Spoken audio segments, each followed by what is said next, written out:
అందరికీ బ్రెడ్తో dessert recipe నేర్చేసుకుందామా? దీనికోసం bread స్లైసెస్ని ఒక 5 దాకా తీసుకొని సైడ్ ఉన్న గ్రే కలర్ పార్ట్ని కట్ చేసుకోండి. అలాగే క్రాస్గా ఇలా ట్రయాంగిల్ షేప్ కట్ చేసేసుకున్నాక డీప్ ఫ్రైకి సరిపడా ఆయిల్ పెట్టేసుకొని వీటిని ఫ్రై చేసుకోండి. ఈ బ్రెడ్ని మనం గోల్డ్ కలర్ వచ్చేదాకా ఫ్రై చేసుకొని వేరొక ప్లేట్లోకి ట్రాన్స్ఫర్ చేసుకోండి.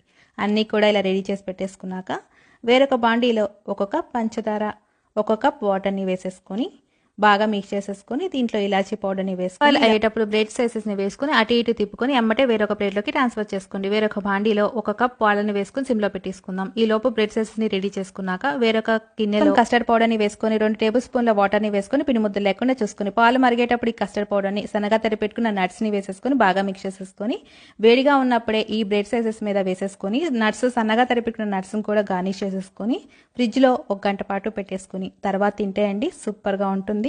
అచ్చంగా మనం ఐస్ క్రీమ్ తిన్న టేస్ట్తో వస్తుంది. ఈ వీడియో కనుక మీకు నచ్చితే లైక్ చేయండి.